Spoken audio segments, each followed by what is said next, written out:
Yan, boss. Oh. Inabot na to ng gabi. Nagpaligo kasi ako eh. Huwag mo na yung hagdanan doon sa bayaw mo kasi hindi matatapos isang araw yan. Yung hagdanan sa bayaw mo. Yan. Itong ating lalaki, boss. Doon sa bayaw mo, Malaki. yung papalipat yung hagdanan. Ano? Huwag muna. Buong buo yan. Buong buong katawan yan. Ano? Tingnan mo naman sa edad niyan, boss ah. Yung edad niya, akala mo 4 months lang. Akala mo 4 months na. Ang edad niya, 4 months siya sa ano, August 22 siya magpo 4 months. Yan, pero lalaki na oh. Yan, yun yung hin. Yan. Yan, lalaki yan sa harap na yan. Yan, kita mo yan. Yan, yung sa harap na yan, sa gitna, lalaki. Tapos itong nasa gilid na to, babae. Yan, ito yung nandun sa baba ng hollow blocks, yung babae din yan. Itong isa natin, white, puting-puti talaga to. Puting-puti siya yung buong katawan niya, pero sa pakpak niya, may kunting parang black-black siya sa pakpak niya. Yan. Pero, naglabas siya ng puti.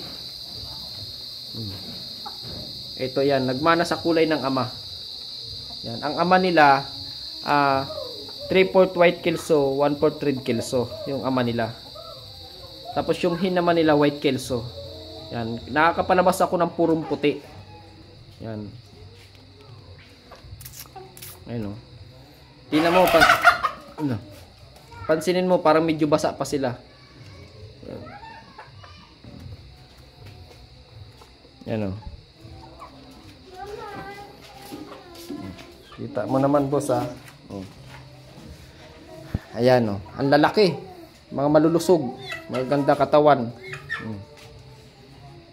Ito, puting-puti yan. Yan. May parang black lang siya sa pakpak. Parang may slighting na black. Pero puti ang katawan. Ito naman, nagmana sa ama. Yan yung mga white kelso natin. Yung broodcock niya, authentic. Yung broodhin niya, authentic din. Nakita niyo naman, sir, di ba? Sinend ko sa'yo yung upload ko sa YouTube ko. Yung broodcock niya at broodhin niya.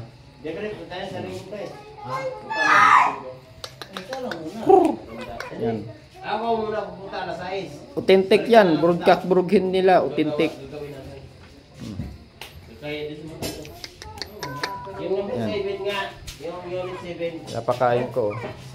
Hindi pa yan. Yung balahibo niya medyo basa pa kasi nagpaligo ako kanina. Inabot ng ulan. Kaya ayan o. Ayan. Tuyo-tuyo na siya. Panaliguan ko kasi, nagbagyo, inangat ko. Ano sila, yung mga tae sa kulungan, si Piputi, dumikit. Kaya hindi maiwasan. Yung parang nakita mo na yan na parang yellow-yellow. Dala lang yan ng dumi sa katawan. Pero pag yan naglugon, lalabas ang puti nila.